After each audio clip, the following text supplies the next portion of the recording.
Hello, Kako. How you folks doing? My name is Armando. In this video, we will be talking about the Hawaiian Gods and Goddesses. Okay, so let's get started. Now, there are four main Hawaiian gods. That's Kanaloa, Kāne, Ku, and Lono. And there are many gods, but I'll just kind of like focus on those four. Okay, so beyond the shape-shifting tricksters Maui of Disney's Moana fame, many people know very little about the fascinating Hawaiian gods and goddesses and Hawaiian mythology. Among the thousands of Hawaiian gods and goddesses, there is a huge variety, from the powerful and terrifying to the peaceful and benevolent. Okay? Now, some gods and goddesses reigned over extensive realms of utmost importance to native Hawaiian culture, from their relationship with nature to warfare, while others were responsible for parts of everyday life, from farming to the family. So, who are the Hawaiian gods and goddesses? Let's take a look at that. Let's start with Kāne.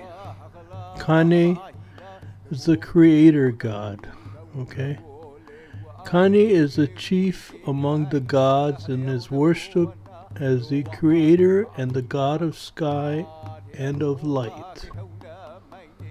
Okay, so now as the patron of creators, Kāne's blessing was sought when new buildings or canoes were constructed. According to the myth of creation, before life there was only dark, endless chaos, or what the Hawaiians call po, until Kāne pulled himself free of po, inspiring his brothers Ku and Lono to free themselves too. Okay?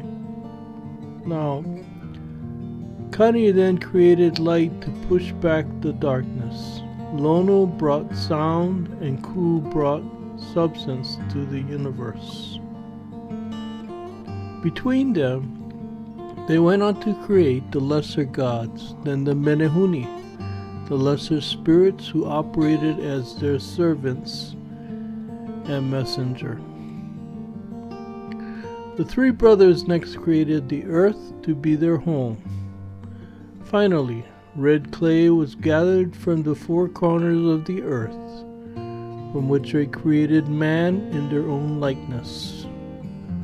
It was Kāne who added white clay to the head of a man. Well before Charles Darwin had written The Origin of Species in 1859, the Hawaiian religion promoted the idea that life came from nothing and that evolution had brought the world to the present. Okay? Now, it's the next god we talk about is Lono, or the life giver. Lono, the brother of Kāne and Ku, is a Hawaiian god of agriculture and healing, and is associated with fertility, peace, music, and the weather. Life is sacred to the god Lono, who provided humanity with fertile soil necessary for survival. Okay, now as the opposite of his warlike brother Ku, Lono rules over the four rainy months of the year, and the rainy months belong to Ku. The rainy season, and that's October to February, was a time when war was forbidden. Okay, so that's when Ku could not have war. Okay, now The makahiki season, that's what they call the makahiki, is the time was called, is the joyous time of feasting, dancing, and the games, and for giving thanks for abundant crops and life-giving rainfall. It is still celebrated today.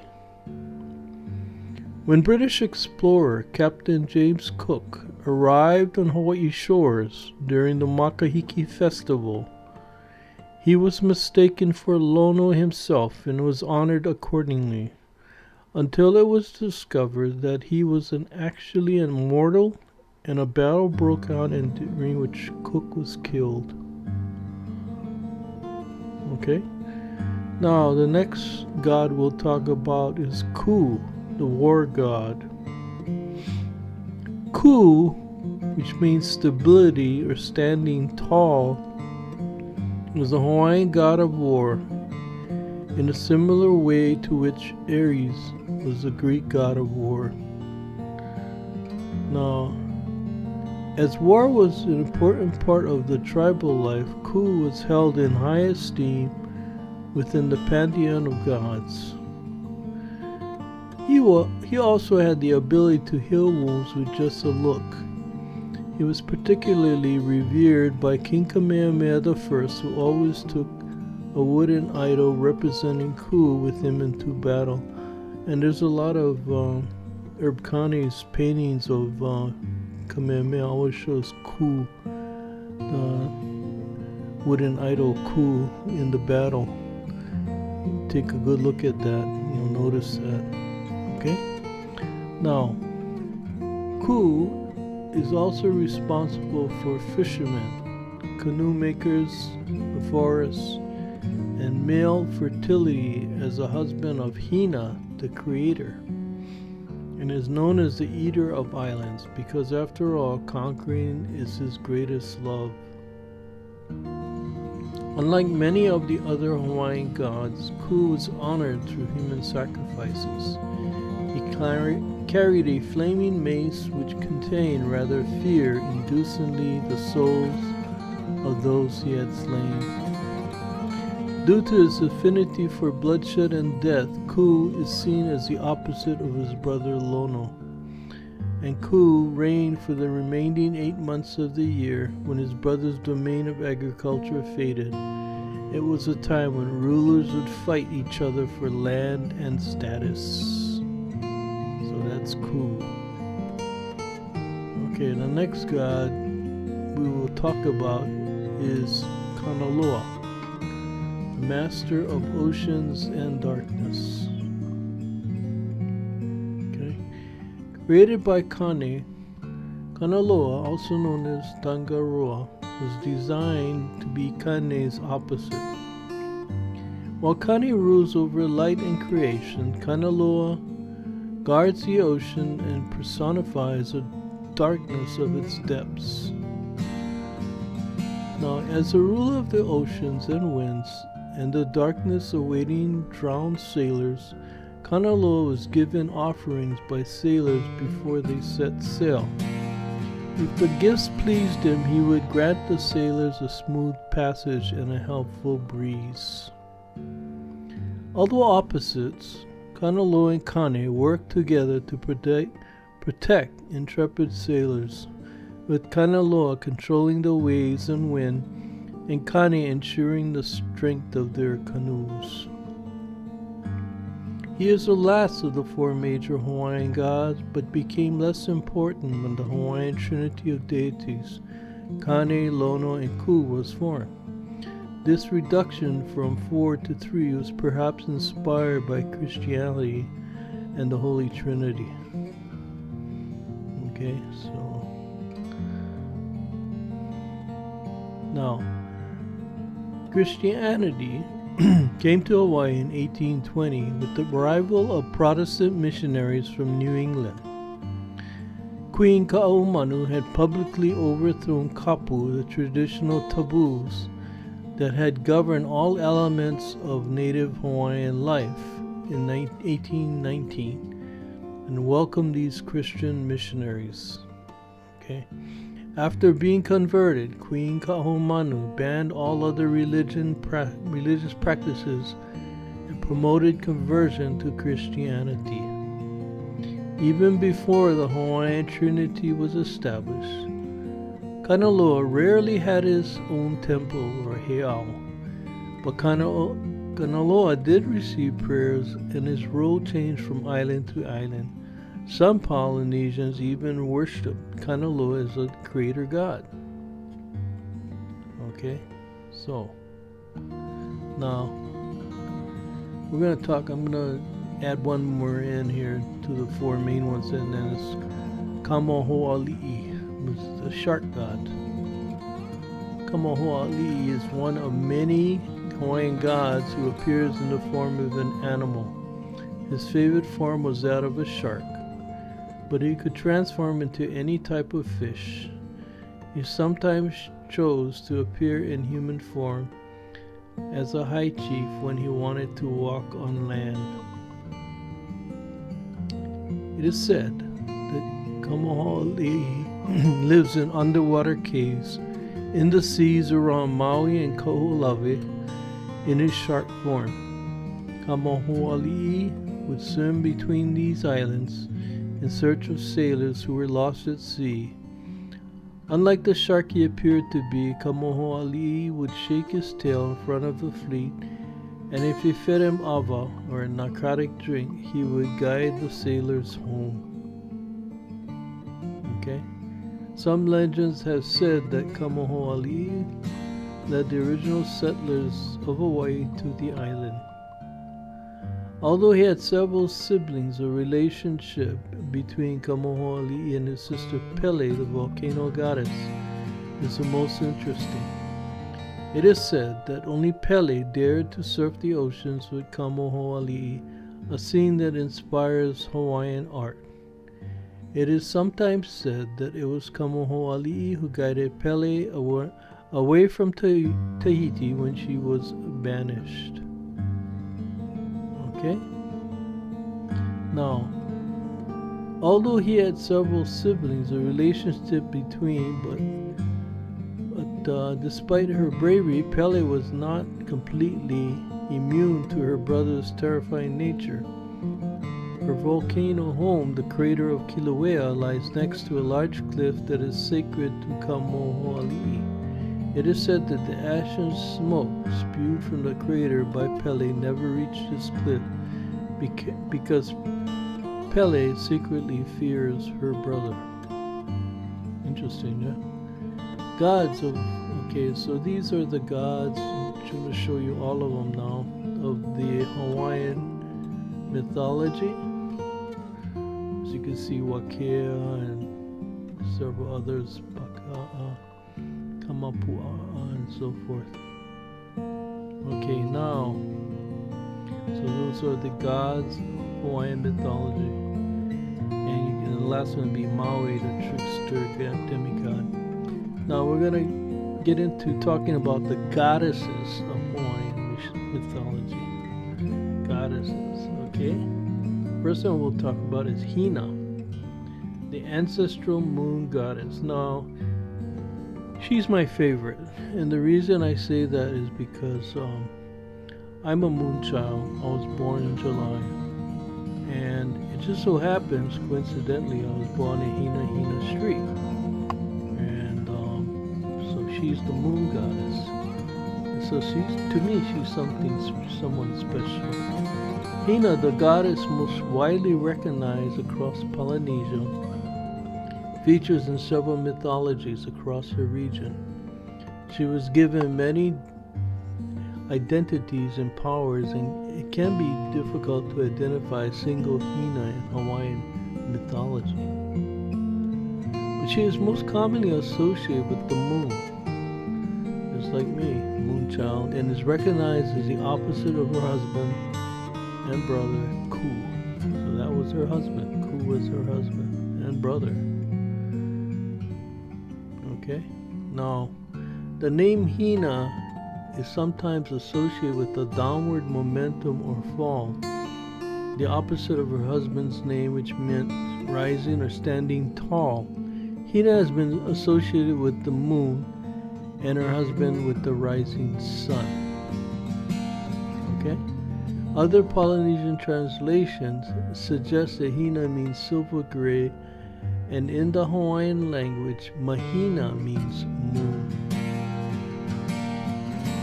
As goddess of the moon, Hina protects travelers at night, a responsibility which gave her the additional name Hina Nui Te Ara Ara, Great Hina, the Watchwoman. She is also the patroness of tapa cloth beaters, a cloth made from tree bark, and she created the first tapa cloth. Okay? Now, invocations were made to Hina before work began, and she would watch over the beaters who worked their tapa cloths under the light of the moon. Her final major association, though she had many, is linked directly with her husband, Ku. Hina is associated with female fertility and Ku with male fertility. Okay? Now, Hina, like Kāne, Lono, and Ku, was said to be a primordial deity who had existed for eternity and had changed form many times. She had been there when Kāne, Lono, and Ku had brought light to shine on the world. She was said to have been the first to arrive on the Hawaiian Islands even before Kāne and Lono. So that's Hina. Okay, the next goddess we'll talk about, and this is probably the most famous to even Kamainas and Malahinis and all around the world, and that's Pele, the fire goddess. Everybody, because of her beauty, the volcano, Big Island. Beautiful and volatile, just like the Hawaiian landscape, Pele is the goddess of volcanoes and fire. It is said that she lives in an active volcano in the Kilauea crater, a sacred place, and that it is her strong, volatile emotions that cause volcanoes to erupt. So she is very, very well known in Hawaii. A goddess deeply rooted in the geography of the Hawaiian Islands, Pele is not recognized in the rest of Polynesia except in Tahiti as Pele, goddess of fire. Living in the region affected by volcanoes and fire, Hawaiians appease Pele with offerings. In 1868, King Kamehameha V threw diamonds, dresses, and precious items into a volcanic crater as offerings to convince Pele to cease the volcanic eruption. That's interesting. Pele often appears in Hawaiian myths as a beautiful woman. She is remembered as both destroyer and creator of land. One of her pseudonyms, Pele Honu Haumea, means she who shapes a sacred land. The fertile soil provided by active volcanoes, as well as the fiery destruction they can cause, has influenced this view of Pele as dual-natured. Okay, that's Pele. Very interesting person. Now, many Hawaiians, especially those living in that shadow of the Kilauea volcano, Pele's home, still revere her and accept her as the creator and destroyer on the main Hawaiian island. As equally volatile as the volcanoes she creates, Pele was said to be to blame for the many of the quarrels between the gods. Now, it was said that she had been born in Tahiti to the fertility goddess Haumea, and that she was banished for attempting to seduce the husband of her older sister, Laka, the sea goddess.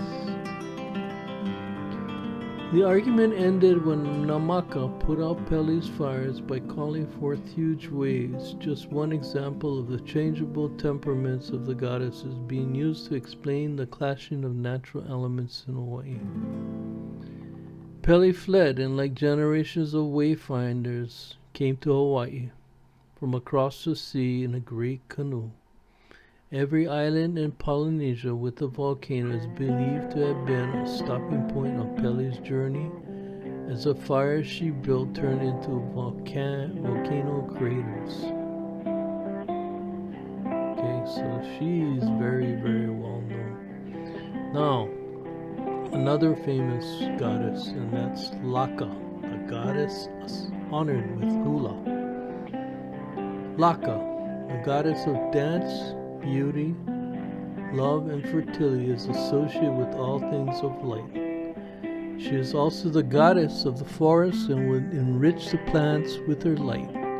Her name is often translated to mean gentle. She is honored through hula, the traditional Hawaiian dance that tells the story of the gods and goddesses. Hula is more than a dance. Each step helps to tell a story and represents a chant or prayer. Hula was important as a way for stories to be passed down the generations before writing arrived on the islands. So that's how they communicated back in those days, through hula. Laka is believed to be the inspiration that hula dancer thinks of when they dance and causes the beautiful movements of a dance. Okay. As a goddess of the forest, she is associated with wildflowers and plants. Respect for nature is an important part of worship to Laka, who could appear in the form of a flower. Laka shares her care for vegetation with her husband Lono, the god of agriculture. One of her symbols is the red lehua flowers which grow near volcanoes, a reminder that gentle Laka is a sister of the volcano goddess Pele. Okay, so that's Laka. Very, very, very well known by Hawaiian people. Haumea, the mother of Hawaii. Haumea is the next goddess. Haumea is one of the oldest gods worshipped in Hawaii and is sometimes referred to as the mother of Hawaii. Credited with creating wildlife in Hawaii, Haumea drew her power from the wild plants of the islands and would often walk there in human form. She could also choose to withdraw her energy, leaving the people she often lived among to starve if she was angry. Okay? It was said that Haumea was not ageless, but ever renewing, sometimes appearing as an old woman, and sometimes as beautiful as a beautiful young girl. A transformation which she enacted with a magical stick called makalea. Okay. Interesting story. She is credited with helping women in childbirth and steering ancient childbirth procedures away from cesareans to natural birth. She is invoked during pregnancy, birth, and childcare. Haumea herself had many children. Okay. Now,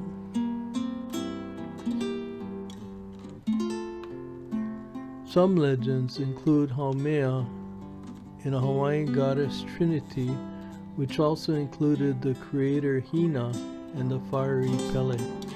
In some legends, it is said that Haumea was killed by the trickster god Ka'ulu. Okay. Haumea is still worshipped in Hawaii during the Aloha Festival, a week-long celebration of history, culture, food, and crafts, due to her role as Mother of Hawaii and her association with renewal, history, tradition, and the cycle of energy and life. So, what is the ancient Hawaiian religion? Well, the ancient Hawaiian religion is polytheistic with four major gods, Kāne, Lono, and Kanaloa, which I talked about earlier, and thousands of lesser deities. Okay? Now, for Hawaiians, all aspects of nature, from animals and objects to natural elements like the waves, volcanoes, and the sky, were associated with a god or goddess, a type of spiritual belief which is called animism. Okay? Now, mankind, myth, and nature all intertwine in ancient Hawaiian mythology, something which is very fitting given the ecological diversity of Hawaiian Islands. The crystal ocean, lush forests, snow-topped summits, and patches of desert in Hawaii have been protected for thousands of years by these spiritual beliefs. The Hawaiian religion is still practiced today by many inhabitants of Hawaii today. But where did the ancient Hawaiian religion come from, you might ask? These religious beliefs spread across Polynesia with the conquering and settling of new islands, something which was important in the Polynesian tradition of wayfinding. Okay? Now, although the date that the four major gods reached Hawaii is disputed, many sources agree that it was Tahitian settlers that brought these ideas to Hawaii sometime between 500 and 1300 AD. Okay? Now, more specifically, the conqueror and priest Pa'amu, a Samoan from Tahiti, may have brought these beliefs to Hawaiian shores between 1100 and 1200 AD. The religion was well embedded when the influx of Polynesian settlers arrived in Hawaii around the 4th century. Okay? So that's the story of major the gods and goddesses and how the Hawaiian and how the religion came here back in those days. Okay, so and many people still believe in these gods and goddesses. It's very interesting. Not many people know. Well, they know about Pele. They know certain gods, but not about all of the gods and goddesses. I hope you enjoyed this video. I hope it was educational. I enjoyed talking about it. And mahalo for watching, and ahui ho.